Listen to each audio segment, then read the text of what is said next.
మన next segment just a minute start చేసేద్దాం.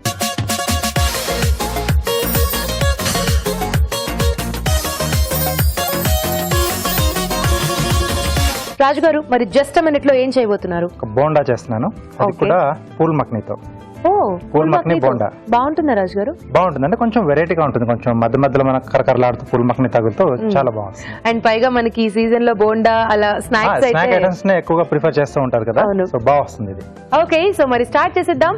Pool makhni bonda తయారు చేసుకోవడానికి కావాల్సిన పదార్థాలు ఏంటో చూసేద్దాం. ఫూల్ మక్నీ బోండా తయారు చేసుకోవడానికి కావాల్సిన పదార్థాలు: ఫూల్ మక్నీ 1 కప్పు, శనగపిండి 1 కప్పు, ఉడికించిన బంగాళాదుంపలు 2, వాము 1 టీ స్పూన్, కారం తగినంత, ఉప్పు తగినంత, కొత్తిమీర కొద్దిగా, నూనె డీప్ ఫ్రై కి సరిపడా, అల్లం వెల్లుల్లి paste 1 teaspoon, chaat masala 1 teaspoon, నిమ్మరసం 1 టీ స్పూన్, తరిగిన అల్లం 1 టీ స్పూన్, తరిగిన పచ్చిమిరపకాయలు 2. ఓకే, సో కావాల్సిన పదార్థాలన్నీ చూసాం కదా. ఈ రెసిపీ ఎలా తయారు చేసుకోవాలో మీకు ఎలా తెలీదో నాకు అలాగే తెలీదు, కానీ రాజుగారికి తెలుసు కాబట్టి అడిగేద్దాం. రాజుగారు ప్లీజ్ చెప్పండి. రాజుగారు, ఫూల్ మక్నీతో బోండా నేను ఎప్పుడు వినలేదు, సో ఐ థింక్ ఇప్పుడు నేను నేర్చుకుంటాను. తప్పకుండా అండి. సో ముందుగా మనం ఆయిల్ వేడి పెట్టుకోవాలి. సో ఆయిల్ ఇస్తారా? Okay, freedom refined sunflower oil. Freedom refined sunflower oil అండి. సో చాలా లైట్ గా ఉంటుంది, డీప్ ఫ్రై లాంటివి చేసుకున్నప్పుడు తక్కువ ఆయిల్ అబ్జర్వ్ చేస్తుంది. ఓకే, సో ఈ ఆయిల్ వాడుతున్నాం ఇప్పుడు మనం. సో తక్కువ ఆయిల్ అబ్జర్వ్ చేస్తే ఎక్కువ హెల్త్, కాబట్టి ఫ్రీడమ్ రిఫైన్డ్ సన్ఫ్లవర్ ఆయిల్ వాడుకుంటే బెస్ట్. ఆయిల్ వేడి పెట్టేసుకుందాం. ఓకే, సో ముందుగా ఏంటంటే మనం పూల్ మక్నీ ఎప్పుడైనా కొంచెం వేయించుకుంటే ఆ టేస్ట్ అనేది బాగా పెరుగుతుంది. సో మనం ఈ కొన్ని అలా వేయించుకుని వాడితే బాగుంటుంది కదా, లైక్ మష్రూమ్ గానీ ఇది గానీ. మష్రూమ్ అక్కర్లేదు కదా? మష్రూమ్ అక్కర్లేదండి. సో పూల్ మక్నీ మెయిన్ గా ఫూల్ మక్నీ. దీనికంటూ సపరేట్ గా అసలు ప్రత్యేకంగా మనకి టేస్ట్ అయితే డామినేటింగ్ గా ఏమి ఉండదు కదా? ఏం ఉండదండి. సో మెయిన్ గా ఏంటంటే ఇవి లోటస్ సీడ్స్. అవును, సో ఇలా వస్తాయి మనకి. సో ఎక్కువగా అంటే నార్త్ సైడ్ లో ఎక్కువగా తీసుకుంటూ ఉంటారు, ఇది మన వైపు చాలా తక్కువ. కానీ ఇప్పుడు చాలా మంది వాడడం స్టార్ట్ చేశారు. ప్రోగ్రామ్స్ లో చూపించడం మొదలు పెట్టాక చాలా మంది కూడా వాడుతున్నారు. Okay, so ready. సో వీటిని ఆ పలంగా వాడుకుంటున్నాం, అంటే దీంట్లో కొంచెం చిన్న సైజు చూసి మనం చూస్ చేసుకుంటే బాగుంటుంది. ఎందుకంటే బోండా కాబట్టి మనకి పెద్ద పెద్ద సైజ్ అయిపోతే తినేప్పుడు బాగుండదు. దీంట్లో ఉడికించిన బంగాళదుంప మెది పెట్టుకున్నాం ఇలా. సో ఇది యాడ్ చేస్తున్నాను. సో ఇది మనకు కొంచెం బేస్ రావాలి కదండి. అలాగే సన్నగా తరిగిన అల్లం, తరిగిన పచ్చిమిరపకాయలు, సరిపడా ఉప్పు, చాట్ మసాలా, కొద్దిగా నిమ్మరసం. ఓకే, కొంచెం ఆ పులుపు కూడా ఉంటే బాగుంటుందండి. చాలా రకాల స్నాక్స్ ఏంటంటే ఆ నిమ్మరసం చాలా బాగా హెల్ప్ చేస్తుంది టేస్ట్లో. కొద్దిగా కొత్తిమీర. సో ఇవన్నీ బాగా కలిపేసుకోవాలి. ఓకే, సో బంగాళదుంప మనకు అంటే మామూలుగా బోండా తినేటప్పుడు బంగాళదుంప కొంచెం సాఫ్ట్ గా తగులుతూ ఈ పూల్ మక్నీ క్రంచీగా ఉంటుంది. కావాలంటే ఈ పూల్ మక్నీ వేయించి కాస్త కచ్చపచ్చగా గ్రైండ్ చేసి వాడచ్చా రాజు గారు? వాడుకోవచ్చు, అలా కూడా. ఇంత పెద్ద పెద్దవి వద్దు అంటే అందరూ అలా ఇష్టపడరు కదా, సో అలాంటి వాళ్ళు చేసుకోవచ్చు. జస్ట్ ఒక క్రష్ చేసేసి కచ్చపచ్చగా చేసుకుంటే మనకు ఆ ఫీల్ ఉంటుంది అండ్ ఎక్కువ పెద్దగా లేకుండా ఉంటుంది. చేసుకోవచ్చండి అలా. కాబట్టి నేను చిన్న చిన్న సైజ్ చూస్ చేసుకున్నాను. ఓకే, సో పూతపిండి కలిపేసేద్దాం. శనగపిండి, దీంట్లో కొద్దిగా అల్లం వెల్లుల్లి పేస్ట్, ఓకే, కొద్దిగా కారం, అలాగే ఇక్కడ పూతపిండికి సరిపడా ఉప్పు, కొద్దిగా వాము అండి. సో డీప్ ఫ్రైడ్ ఐటమ్స్ లో కొంచెం వాము కానీ జీలకర్ర కానీ ఉంటే మనకి డైజెషన్ కి హెల్ప్ చేస్తుంది.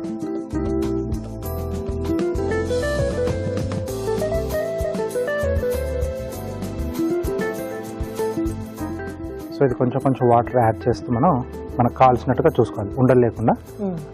మరీ పలుచగా ఉంటే దానికి కోటింగ్ చాలా తక్కువగా వస్తుంది, ఒక్కొక్కసారి విడిపోయే ఛాన్స్ కూడా ఉంటుంది నూనెలో మనం డీప్ ఫ్రై చేసేప్పుడు. కాబట్టి చూసుకొని కొంచెం మందంగా వచ్చేటట్టుగా ఉంటేనే బాగుంటుంది. బొండంతో పాటు ఆ పిండిలో యాడ్ చేసిన అల్లం వెల్లుల్లి పేస్ట్ కానీ వాము కానీ ఆ టేస్ట్ కూడా యాడ్ అవుతుంది. ఓకే, సో ఇది ఉండలు లేకుండా బాగా కలుపుకోవాలండి మనం. ఓకే, బజ్జీల పిండి రెడీ అవుతూ ఉంటుంది, ఆయిల్ కూడా హీట్ అవ్వాలి. ఆ లోపు ఒక చిట్కా చూసేయండి. ఇప్పుడు మీకోసం మరో చిట్కా. కొత్తిమీర ప్రతి కూరలోనే ఎక్కువగా వాడుతూ ఉంటాము, కూరల మీద బాగా కనిపిస్తూ ఉంటుంది. కొత్తిమీర ఫ్లేవర్ కూడా చాలా బాగుంటుంది, అది డైజెషన్ కూడా మంచిది.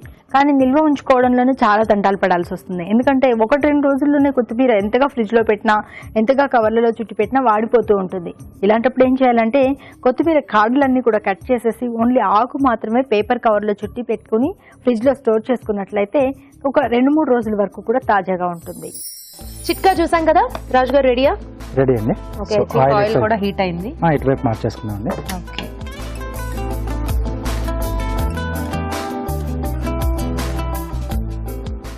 సో వీటిని మనం చిన్న చిన్న ఉండలుగా చేసేసుకుందాం.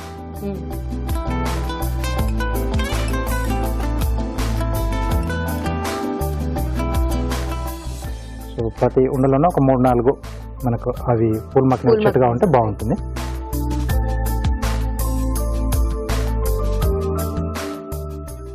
ఓకే, సో వీటిని ఒక్కొక్కటిగా మనం ఇప్పుడు డీప్ ఫ్రై చేసేసుకున్నాం అండి. ఓకే, సో ఇలా ఎన్ని కావాలంటే అన్ని చేసేసుకుని డీప్ ఫ్రై చేసేసుకోవాలి.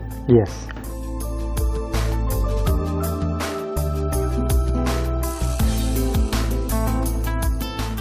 సో దీన్ని మామూలుగా మనం ఏదైనా చట్నీతో కానీ టమాటా సాస్తో కానీ సర్వ్ చేసుకోవచ్చండి.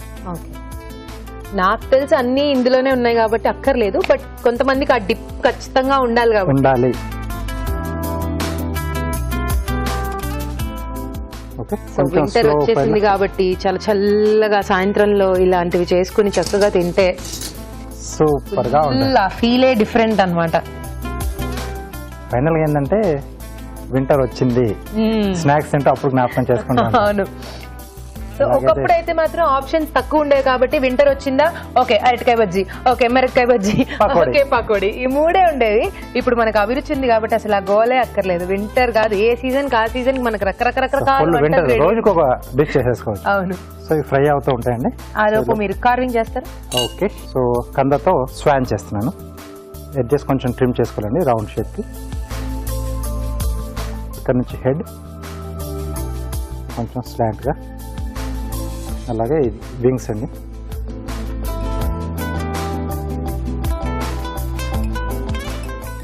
ఓకే, సో టేల్, సో ఇక్కడ స్ట్రైట్ కట్ పెట్టేసుకుని ఇక్కడ నుంచి స్లాంట్ అండి. ఓకే, సో ఇక్కడ మనకు షేప్ వచ్చేసింది. సో ఇది కొంచెం ట్రిమ్ చేస్తున్నాను. నెక్ బాడీ కంటే కూడా కొంచెం సన్నగా ఉంటుంది.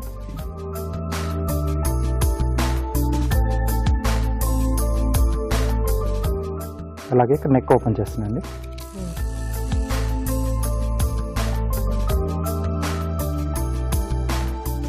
ఓకే, సైడ్ నుంచి ట్రిమ్, అలాగే టైల్ కూడా బాడీ మధ్యలో వస్తుంది, ఇక్కడ కూడా కొంచెం ట్రిమ్ చేసుకోవాలి. ఓకే, సో ఇవన్నీ ట్రిమ్ చేసేసుకొని, సో వింగ్స్ అండి. సో ఇది తీసేసుకుందాం. ఓకే, సరిపోతుంది కదా రాజు గారు? సరిపోతుందండి.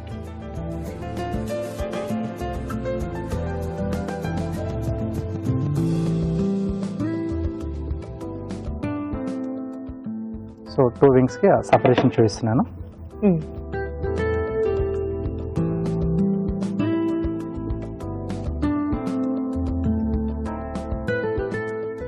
ఈ బీక్ వచ్చేసి టూత్పిక్. సో ఐస్ పెట్టడానికి ఇక్కడ చిన్న హోల్ చేసేసి చిన్న size medium పెడుతున్నాండి. Okay,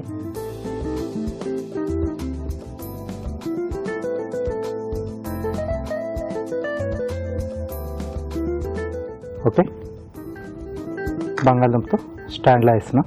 okay,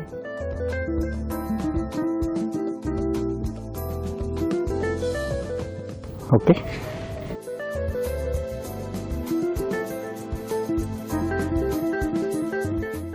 Schwann ready అండి. ఓకే, సో వేడి వేడిగా ఫూల్ మక్నీ బోండాలు రెడీ అయిపోయాయి. వీటిని టేస్ట్ చూడబోయే ముందు వీటి తయారీ విధానం మరోసారి చూసేద్దాం. ఫూల్ మక్నీ బోండా తయారు చేసుకునే విధానం: ఒక పాన్ లో నూనె వేసి ఫూల్ మక్నీ వేసి వేయించి ఒక బౌల్లోకి తీసుకోవాలి. దీనిలో ఉడికించిన బంగాళాదుంపలు, తరిగిన అల్లం, తరిగిన పచ్చిమిరపకాయలు, ఉప్పు, చాట్ మసాలా, నిమ్మరసం, కొత్తిమీర వేసి బాగా కలుపుకోవాలి. ఈ మిశ్రమాన్ని కొంచెం కొంచెం తీసుకుని చిన్న చిన్న ఉండల్లాగా చేసుకోవాలి. ఒక బౌల్లో శనగపిండి, అల్లం వెల్లుల్లి పేస్ట్, కారం, ఉప్పు వేసి తగినన్ని నీళ్లు పోసి జారుడుగా కలుపుకోవాలి. ముందుగా సిద్ధం చేసుకున్న ఉండలను పూత పిండిలో ముంచి తీసి కాగే నూనెలో వేసి డీప్ ఫ్రై చేసుకోవాలి. అంతే, ఫూల్ మక్నీ బోండా రెడీ.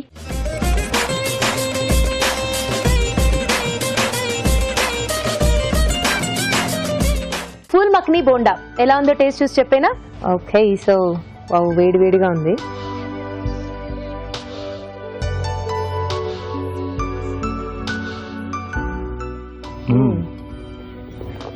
కలర్ చాలా బాగుంది. చాలా బాగుంది రాజు గారు.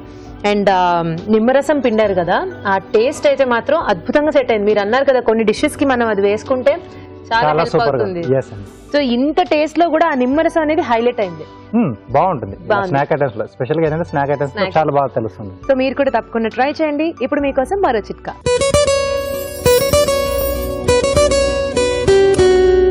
ఇప్పుడు మీకోసం ఎన్టీఆర్ మసాలా వారి చిట్కా.